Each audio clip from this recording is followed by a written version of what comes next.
Hi, everyone. We're welcome to Precog time number 25. Is this 25 already? 24, almost. Precog time number 24. We're really excited to have a conversation tonight with Becky Sellinger, who's an amazing artist and friend and Precog collaborator whose work will be in the next issue of Precog.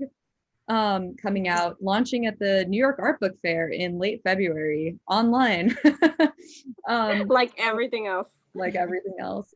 So for those of y'all who are new, I'm Gabby. Precog Magazine is run by me, Kelly Konopelski, and Florencia Escudero, and we independently publish and edit the magazine, which is a yearly art and writing magazine loosely based around gender, the body, technology, and whatever else we want, basically.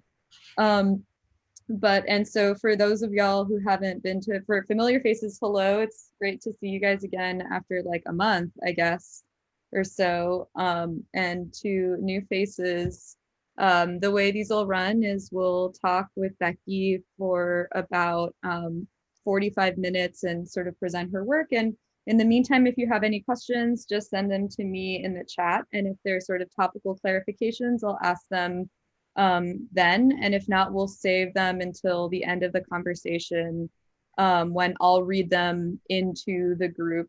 We ask that everybody stays muted. And then at the end at 8 p.m., we'll formally end the talk and the recording, which will later be put on our YouTube. And then we can all have an informal conversation with Becky for a little while and just check in. 10 minutes. Yeah, up to 15 minutes of hangout time before it's time to go get dinner. So with that, I just wanted to welcome Becky and let you know a little bit about her. She's a multidisciplinary conceptual artist, community organizer, and educator living and working in Brooklyn, New York. She's served as Macmillan's programs manager since 2019, prior to which she was the studio manager and exhibitions coordinator at Abrams Art Center. Becky's taught at the Pratt Institute, SUNY Purchase, Virginia Commonwealth University, Haverford College, Georgia Southern University. And she's also worked with LEAP as a teaching artist in underserved New York City public schools. She serves on an alumni board for Skowhegan School of Painting and Sculpture, organizing programs and creating opportunities for past participants. She was a fellow at the Fine Arts Work Center in 2017, where she taught art classes for local youth. And as an artist in residence, Becky received an MFA in sculpture from VCU and a BFA in sculpture from SUNY Purchase. So we wanted to just start out the way we start all of these, which is to ask you how your now extended 8-month quarantine has been, and what's been going on for you in this time in your life or in your studio. Thanks. Thank you, Gabby and Kelly and Flo for organizing this and including me in the next issue of Precog. I'm so excited. And I so appreciate what you all do. It's awesome. I don't know, this time has just been so weird. I mean, I kind of feel like I've had a little bit of like the maybe the opposite of what a lot of people are experiencing, where like I'm feeling a ton of levity. And I mean, I am a person with a lot of like drive and anxiety, and I think that this time has kind of really forced me to let go of a lot of my like expectations. And yeah, it's just kind of like helped me to kind of accept and become like a little more zen about things. I've mostly been working on the work for Precog, which includes 3 t-shirt sculpture, wearable t-shirt sculptures, and that I've just been thinking, that kind of came out of just like a lot of thinking about the body and how we're protecting the body, and how, I mean, there's just there's so many, I've always been interested in the body and how it relates to objects, but like I think that they're seeing all of these attachments like masks and ventilators and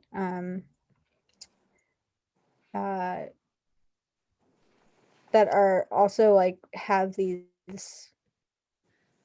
kind of big implications. Like for example, I was in New Haven the other week and there were all these Yale masks. Like everyone was like, the whole city was, and I just was thinking like, you know, it's one thing to have like these like cute Yale sweatshirts, you know, that's like cute, but like to have like a face mask with a big Y on it is like, that's like, there's something really dark about that. Or like seeing like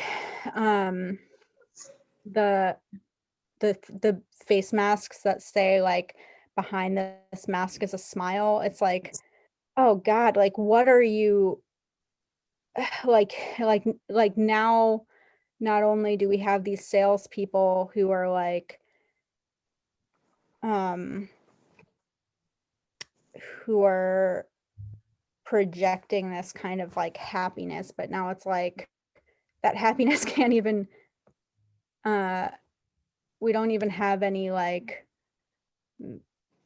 it's not even rooted to any kind of like a facial emotion, you know, it's not there, it's just, we're just being told behind this mask is a smile, like this kind of just thinking about how the body is being lost. And even in things where like, you know, like these like like what is essential is becoming so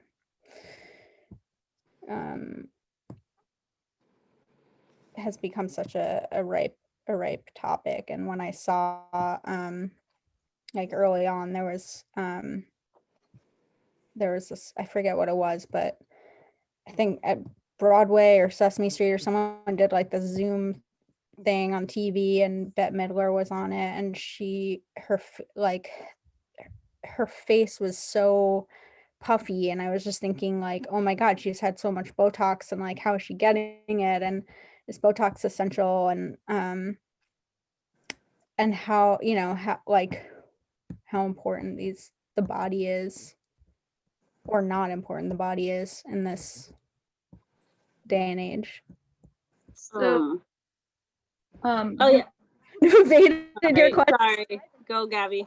No, I was just gonna say, in that light, I feel like it's a good time to sort of share some images of the work. And I wonder if you could talk a little bit about how you're thinking sculpturally about the body as an object and about the relationship between objects and bodies, like whether, you know, it's like in some ways what you're talking about is how these objects in the pandemic have become personified in some way. And I feel like a lot of your work uses the body to personify objects.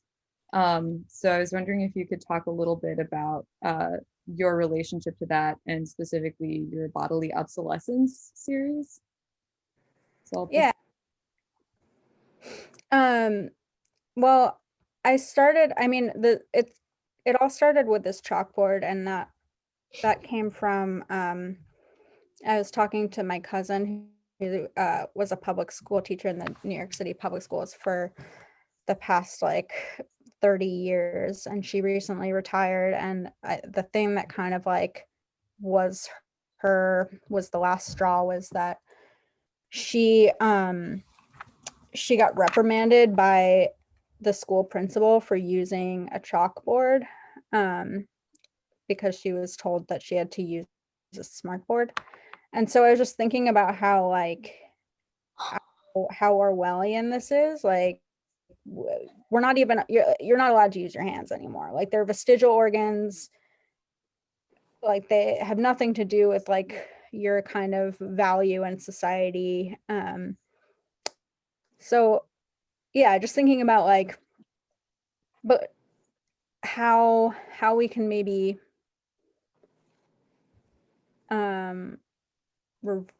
reverse that. Like how can we have a more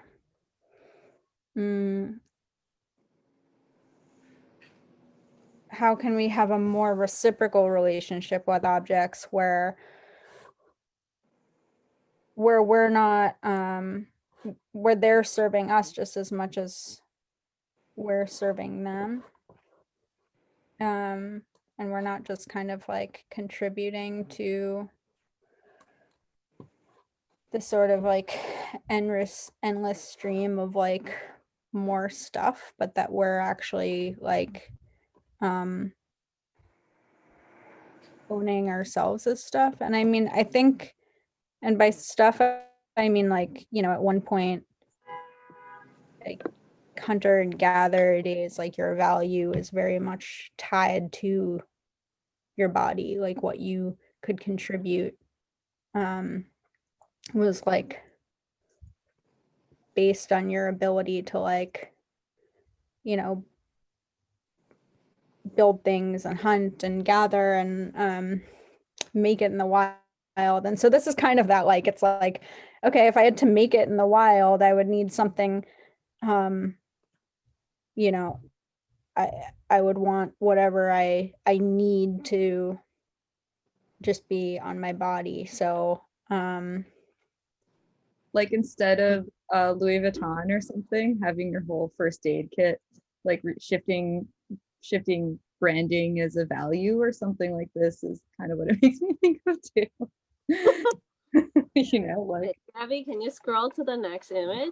sure. I want to see. I mean, it is number 2, like the open, the safety kit open. Number 6. Sorry. Yeah, sorry. Yeah, I mean, I do think it is like, I mean, it is pretty tongue in cheek. Like these things are obviously not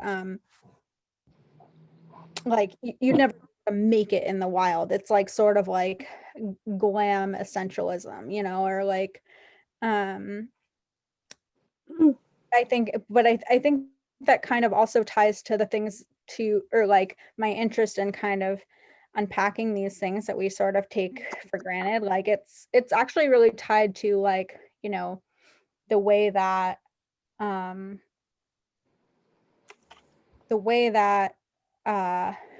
these like that style often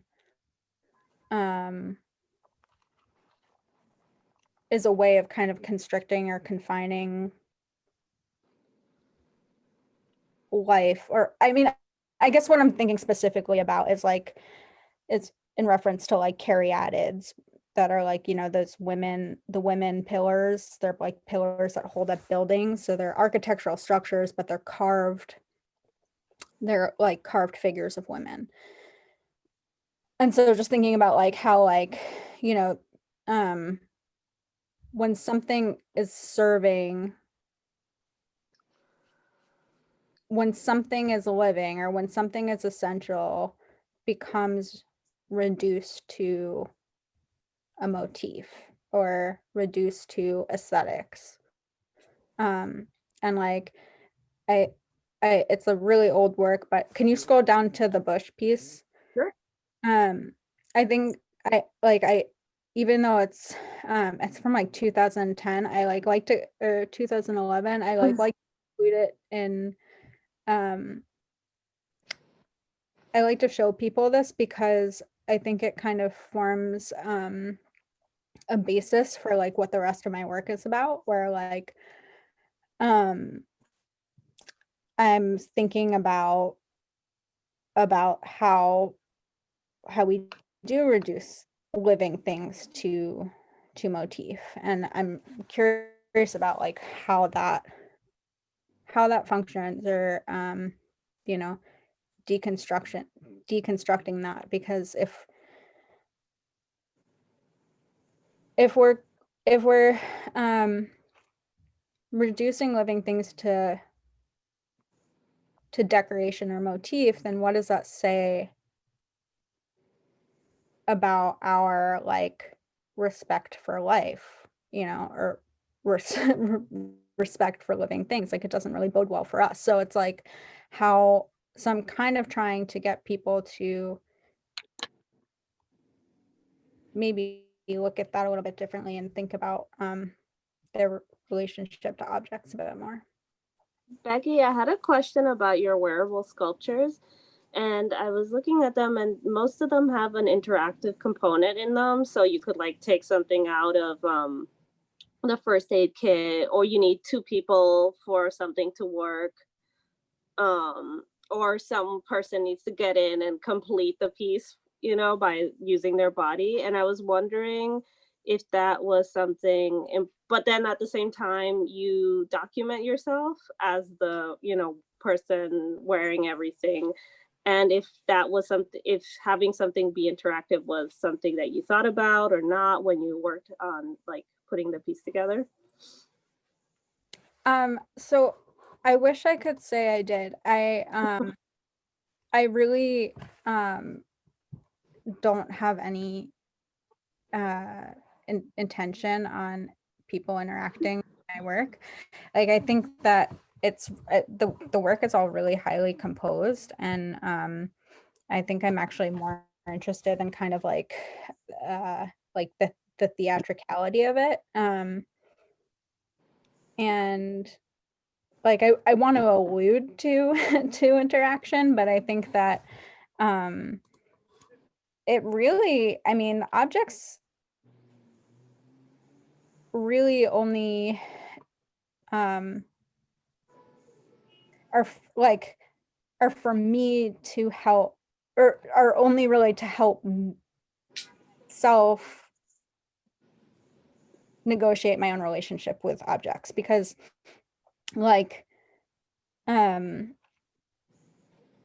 know, I think just being a woman, I've always been like really aware of objectification, but my interest in objectification is like runs actually way deeper than in the feminist sense. It's more about um the expectation that our body meets the demands of capitalism, and how like we're constantly being kind of like upgraded to a newer model.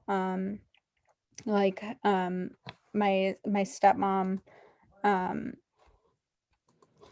wanted to buy her aunt a new computer because it was faster, and her aunt was like said that her brain only works as fast as the old computer.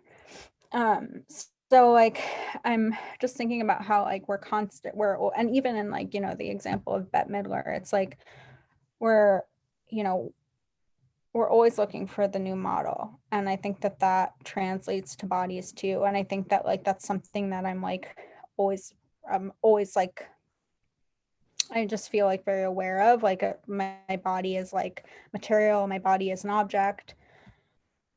And so like yeah, the objects are really for me to kind of like inner, you know, like form a like get more comfortable with with objects or something. It's kind of like wait, what's that word? And like it's like form of therapy where you Like CBT or something? exposure therapy or something. It's like exposure therapy where I'm like if I kind of like become an object, or like then maybe I'll feel less scared of being an object. When you're talking earlier about the function of your work or your goal to kind of deconstruct this process of, or like this kind of flow in between bodies becoming objects, or like learning from objects how to become an object, which I think is something that you also kind of just talked about. And I wonder like how humor works for you as a strategy to do just this, because a lot of your work really does, like, it is pretty funny. Like it's a little bit slapstick. It has this element of kind of this kind of sort of dry humor affect, which helps frame or present the kind of staging that you're which helps stage the image. That's what I meant to say. Yeah, I mean, I've always really related a lot to slapstick. I think it's it just kind of like, it really moves me. And I think part of that has to do with the kind of, I mean, I related a lot to sculpture and how physical it is. Like I'm one like early memory that kind of I just think a lot about in my work. Actually, two early memories, and they're both actually from Sesame Street. But one early memory I have is this episode of Sesame Street where Jim Carrey is talking to Elmo, and he's basically talking about how his feet are, or how he doesn't show emotions through his face, he shows emotions through his feet. And just thinking about like, oh, like, you know, like when the feet go this way, they feel like it translates to sadness. Or when the feet go, like, he just moves his feet in this way where it's like you can't really explain it, but it's like the movement and the form of the feet really do translate to emotion in the same. And I just yeah, and I mean, there's something about this physicality of slapstick, and like, you know, like in these pieces that you are showing. Wait, Gabby, can you put the last, the dough piece, and then This one. yeah, that one, and then the next one down. So in the one above, I'm singing uh Nothing Compares to You with dough on my face, and it's kind of like, oh, I'm trying, you know, I'm trying to kind of contain my composure. Like, it starts with this like this perfect dough ball on my face, and then like it's drooping, and I'm just kind of I'm thinking about how like um how, you know, like, it, like seeing someone trip and trying to maintain their composure, like it has a similar effect. And yeah, I'm just thinking about how kind of like controlling one's emotions, or controlling these kind of like visceral reactions are just as impressionable as a ball of clay. Like, it's, you can't even they're just so, yeah, so impressionable, so malleable, I think. uh, and yeah, so that's kind of the reverse of it. So people are pulling my face, and it's like, you know. Becky, I had a question about how you do research for your work, and I was wondering if you ever went to comedy classes, or also, you know, you work as an educator, and so much of your life is involved in education, and how much of that is reflected in your art, or it contributes to your art making practice. um I watch a lot of comedy, and I read a lot about comedy. Like, uh the I yeah, I do write. Like, I write, I try to, like, I write jokes. um I was writing jokes more. My, like, my my master's thesis is like mostly jokes. um Because I think I also like, I think a lot about jokes I think a lot about the relationship between images and jokes, um and my relationship to that. And like Steve Martin talked about how a joke, um like he asked this question of like, you know, what if he like held out for the punchline. They're like that this kind of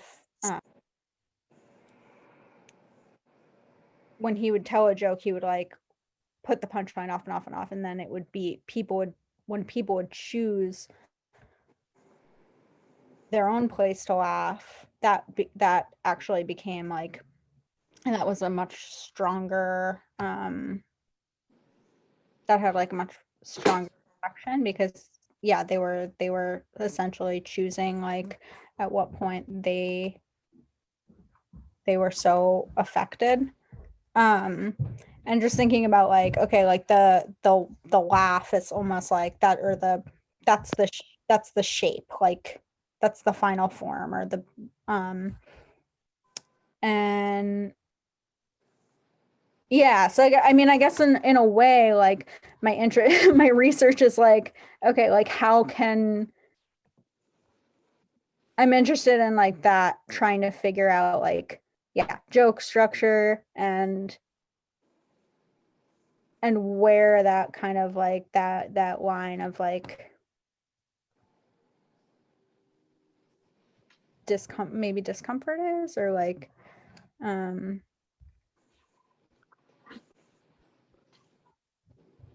yeah, and also just like, you know, how to hold that tension in a way that's like where it could potentially become meaningful. We have a couple of requests for some of your jokes in the chat, and it seems like this is a good place for it. What? There's no requests in the chat. I see the chat. The chat is No. private messages to me. Yeah. Specifically Jesse, but I'm also interested in it. Oh God. I mean, like, I would have to, I can't do that. Like, I would have to, Oh. I would have No pressure. Request denied. No pressure. Maybe later you'll think of something. Oh yeah, after we open it up, I have a lot of really good bad jokes, which I can tell you some of. But I was wondering about I'll give you one. Great.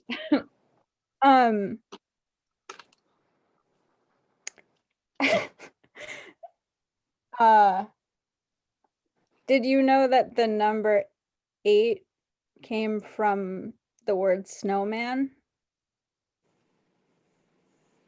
Oh. Is that it?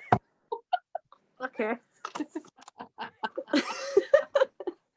It looks like a snowman. It does. It makes sense. That's funny. This is why it's Yeah. like, all right. I gotta work on it.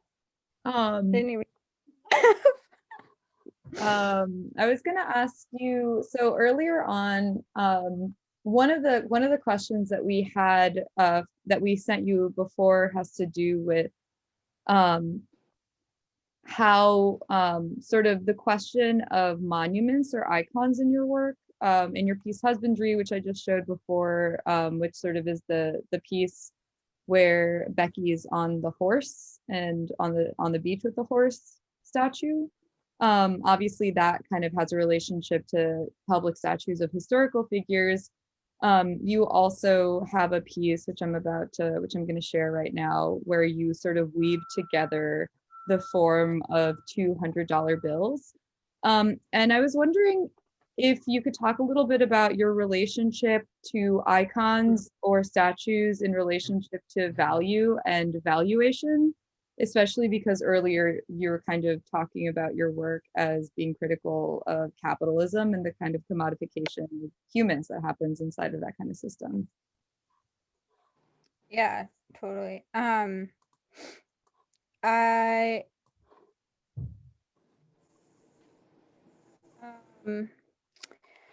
Yeah, I mean, I started working on that horse when I was living in Richmond, Virginia, because I went to grad school at VCU, and I was just like, the first thing I noticed when I moved to Richmond was this thoroughfare, Monument Ave, with like all the Confederates on horses. and it really just had a like it just hit me over the head. I mean, you know, New York's not perfect, but I think growing up in New York, it is like I did not realize that the South was the South. Like I didn't realize that like there was still such a strong kind of like Confederate cloud looming over that area. So yeah, that really struck me, and I was like, how is this, you know, and also just things where it was like, you know, VCU is buying up property, like they paved over a slave cemetery for it to put up a parking lot.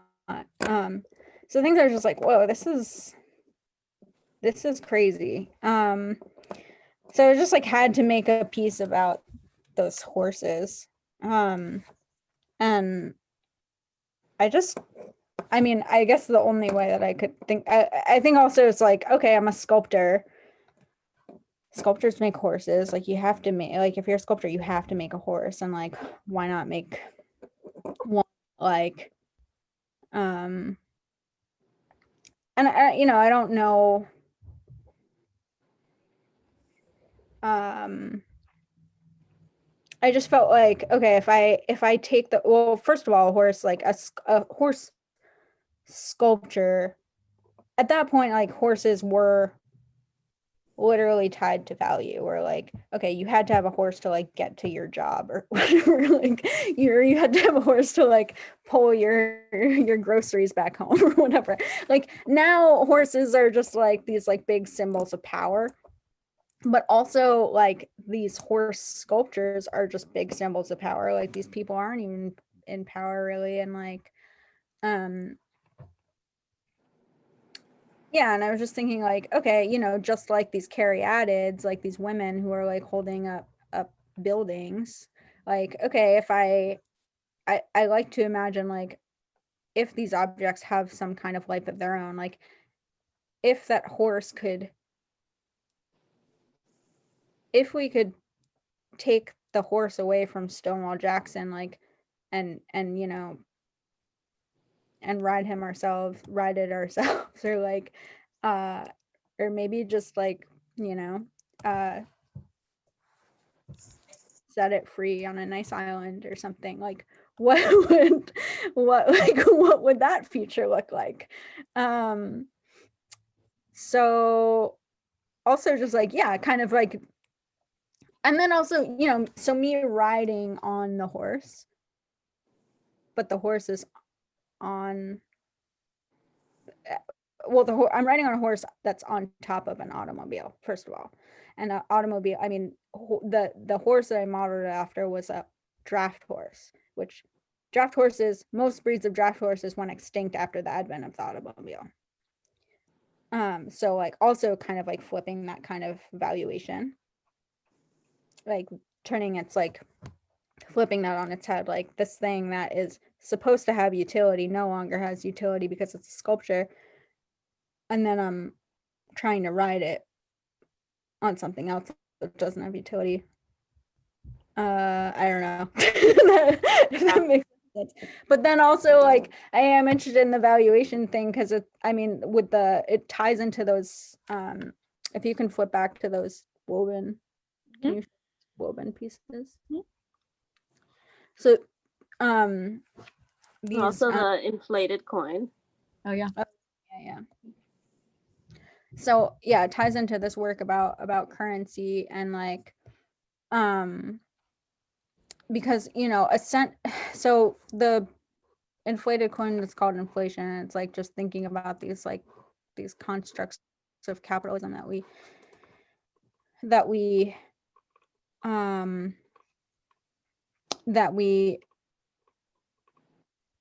make up, and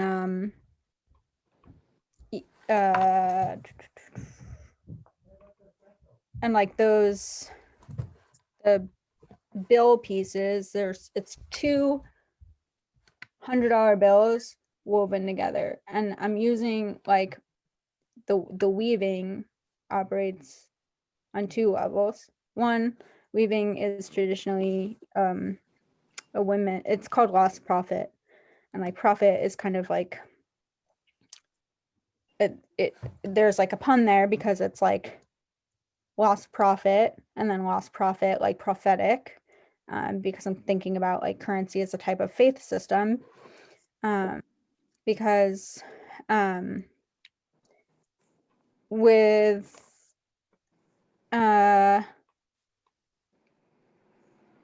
thinking about these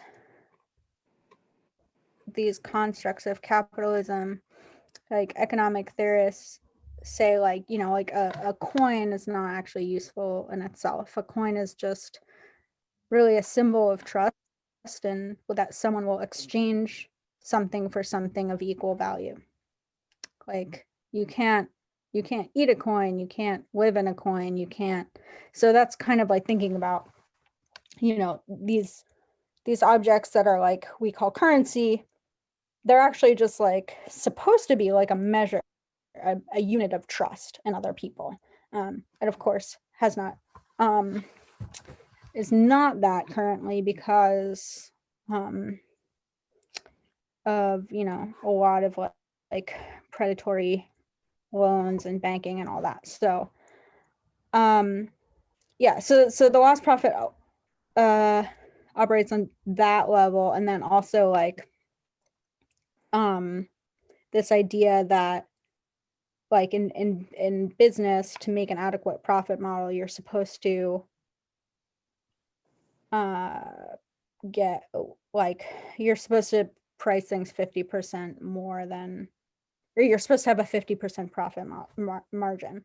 So like if I buy something for $1, I have to sell it for $2 to make a living. So for this piece, it's like I'm weaving $200 bills, and the warp and weave become $100. So I'm like reversing that profit margin. And in a way, it's like, I mean, I think it's, even though it might seem a little like critical or something, I actually feel like it's like operates also as like hope or something, which is like kind of maybe a little too self-righteous or something. But I do think like, okay, like I'm making this thing that is with care in hopes that despite that it is becoming less valuable, maybe the care, maybe the trust itself will have some value in and of itself. Becky, I have a question. So in number 16, you're wearing a suit. Can you talk about that suit and if it has something to do, what is with like exchange or weight, or what is it?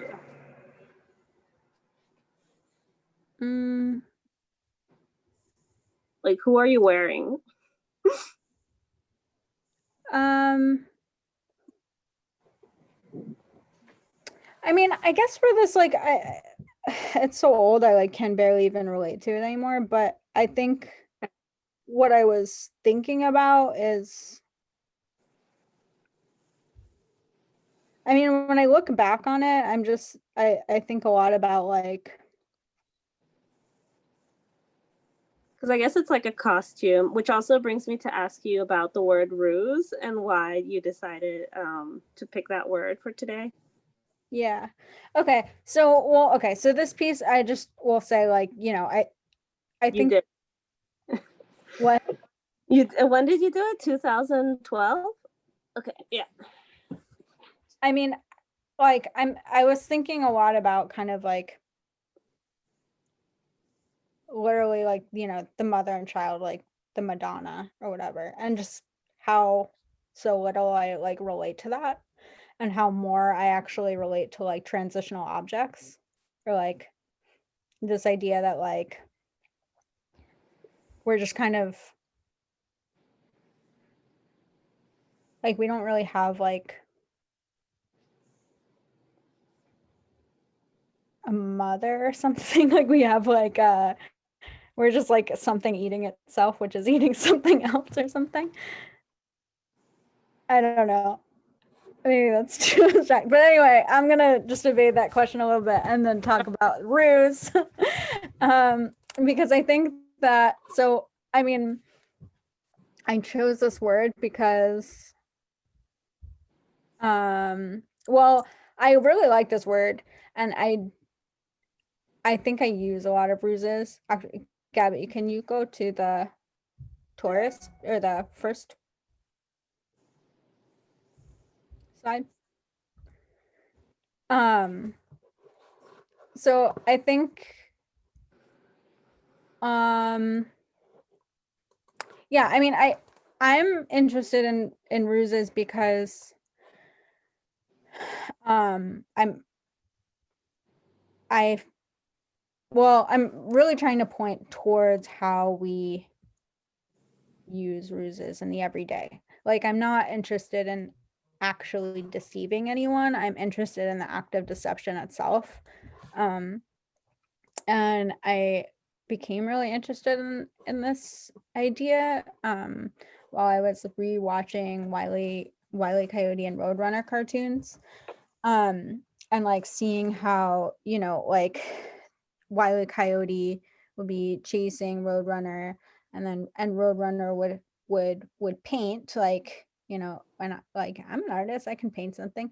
Would be painting, would paint like a trompe tunnel onto a wall, and then Wile E. Coyote would slam into it thinking that he was going to catch the bird, and just thinking like, okay, this happens over and over again. Like we constantly see Wile E. Coyote, like we keep seeing Roadrunner deceive Wile E. Coyote, and still Wile E. Coyote persists in this chase, and just thinking about this as kind of a metaphor for like the perpetual like hunger that capitalism, that is just like so embedded in capitalism. Like it's just all I can attribute,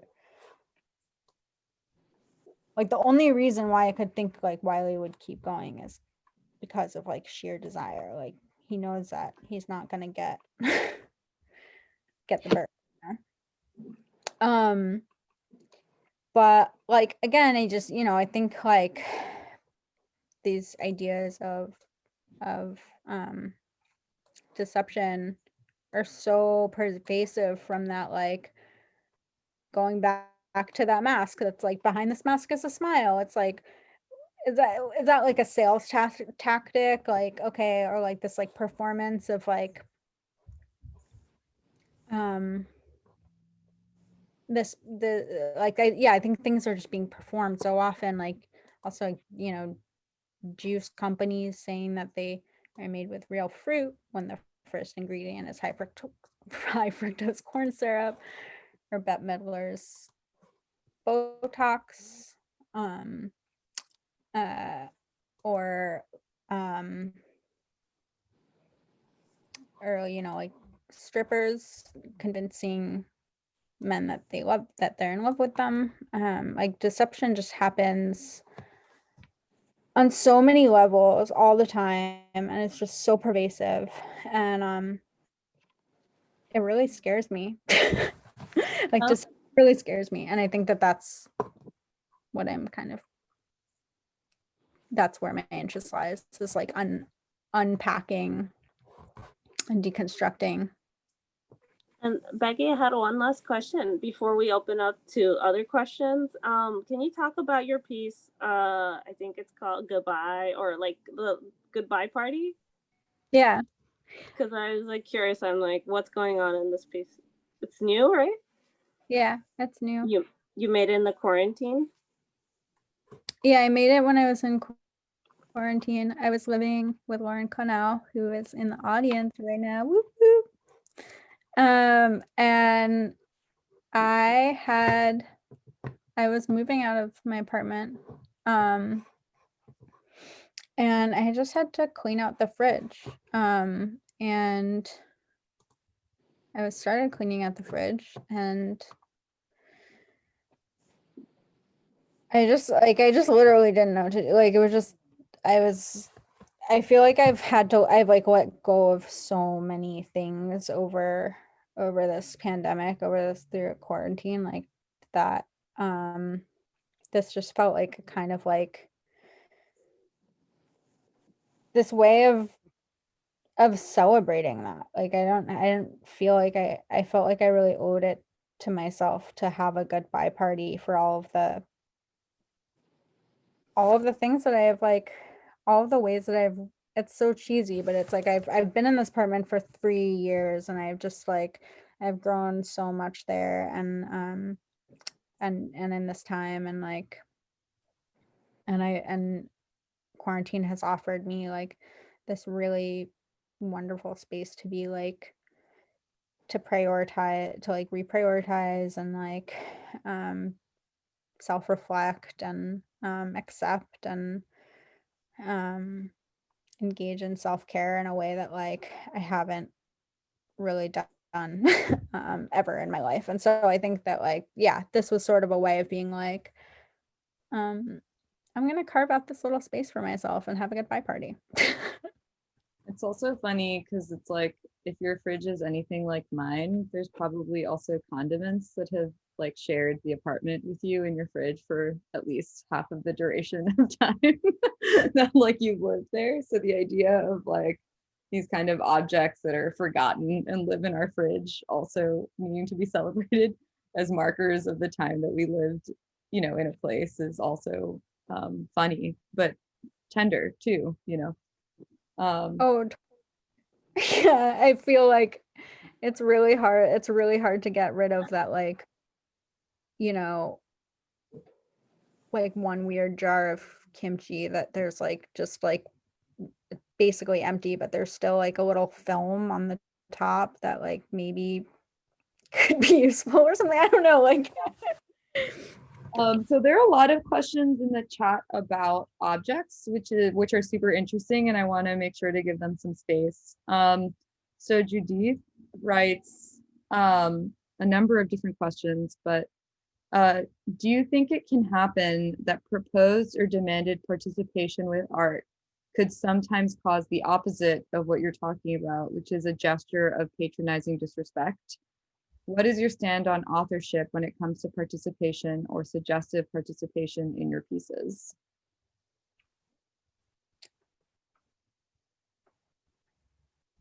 wait, can you read the first one again? Sure. Do you think it can happen that proposed or demanded participation with art could sometimes cause the opposite, a gesture of patronizing disrespect, instead of connection or, you know, like trying to engage this fear that you've been talking about? Yeah, totally. I mean, yeah, and I think I've like I I think that's a really, I think it's tricky. I mean, I think I definitely operate like on a really, there's a really fine line for me between like authenticity and disrespect. Um and that, yeah, and I think that's always something that's like really scary to me, is like, okay, like I always feel like I'm like really close to doing something that like is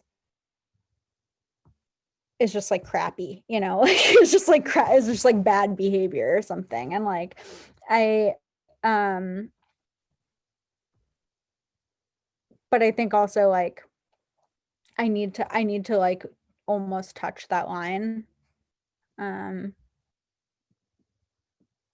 in order to like really assert my position and my, yeah. And then The second question was, what is your stand on authorship when it comes to participation or suggestive participation in your pieces? oh my god, I mean, I want to be the author, like I'm like, yeah, I'm like a little bit of a control freak. Like I wish that but it's not, it's also not even that I'm a control freak, because like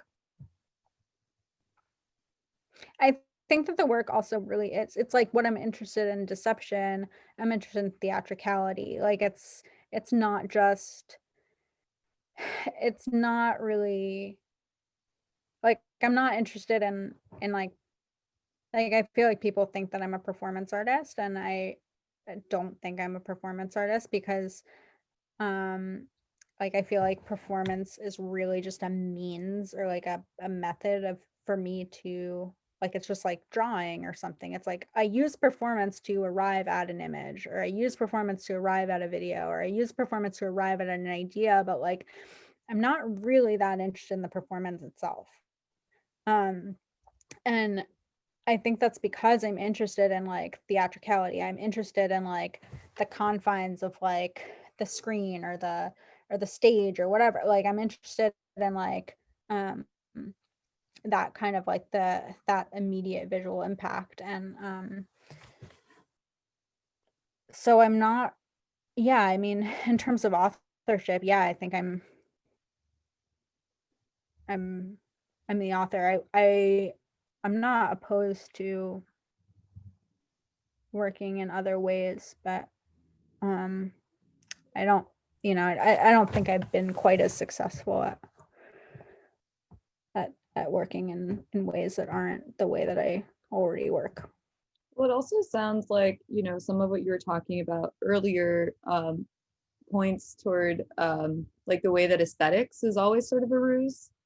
Um, like it's always a little bit of a bait and switch to be like, here's this thing that's not real that talks about the real, and it seems like your presentation of performance as something which is bound within the image as an aesthetic image or something like this might also talk about like how aesthetics can be commodified, how the idea of the picture of the object, anyway, whatever, that's like theoretical, whatever. But I think that I don't know, I was thinking about that as you were talking about your concern with like the effects of commodification on the body, or the way that that transforms us into like if a shirt or an object is gonna kind of, like if humans are the last missing piece inside of the Crate and Barrel catalog picture, it's like it's just teaching us how to be a part of the scene anyway. And so it seems like your work really engages with um, sort of literalizing that element of contemporary society, branding, and objectification anyway. But that's just sort of a sideways comment. Jesus was asking you to talk more about horses. Talk more about horses. I love horses. I mean,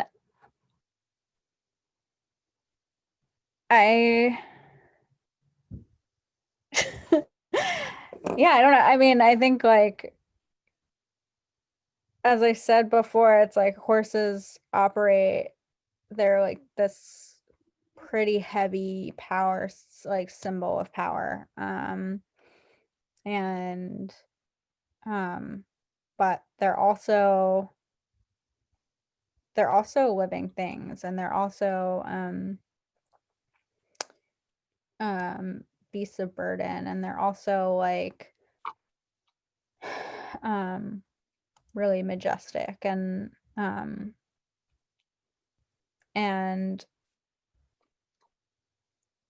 I think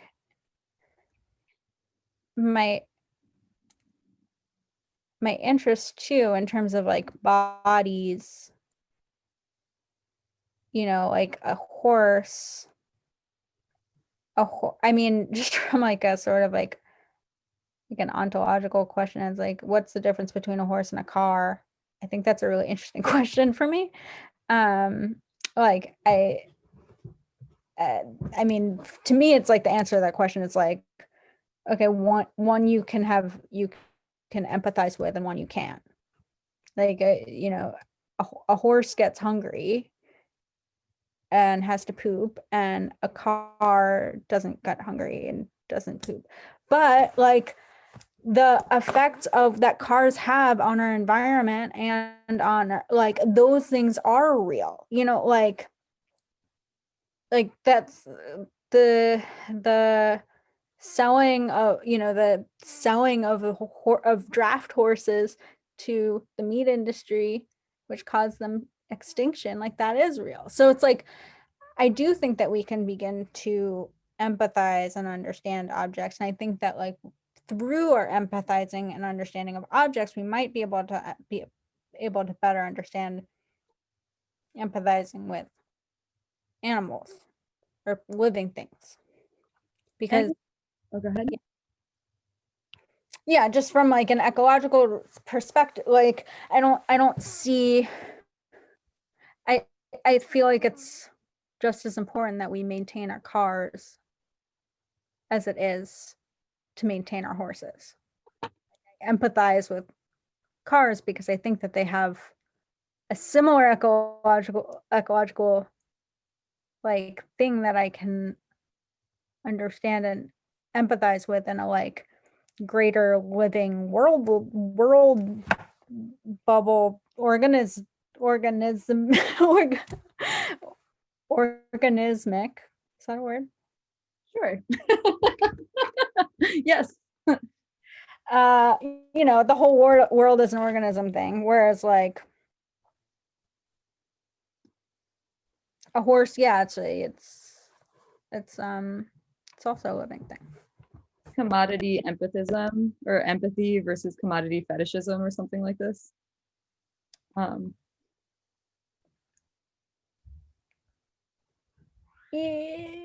Yeah. I mean, but I guess I'm just thinking like, you know, like I can empathize with objects through their ecological impacts. Like I can empathize with a car that doesn't run because I understand in my brain that like we're gonna have to somehow get rid of that car, and that means that a large part of it is going to go into a landfill, which might displace animals. So that's the same logic of being like, oh, I love this horse because it's alive. You know, like I don't think of them as like that different. Like we have to understand and empathize with the material world. One more question before we open it up.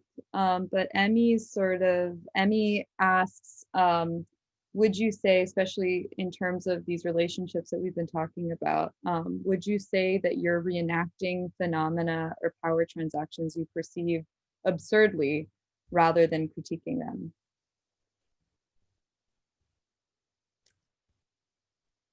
Yeah.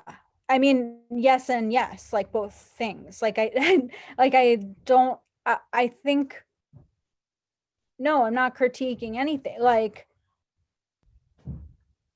yeah, there's literally nothing to critique. Like I'm just pointing out an absurdity. Like it's like there's like I'm not faulting any one person for capitalism. It's just insane. Like it's just you know,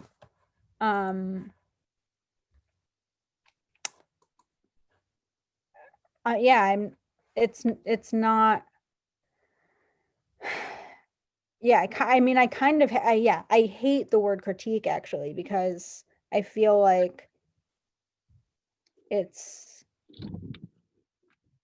it has nothing to do with understanding, you know, like when we critique something it's like okay, you're basically just like you're antagonizing it or something, and I feel like that's the opposite of what I want to do. Like I think my interest is more in like deconstructing and understanding.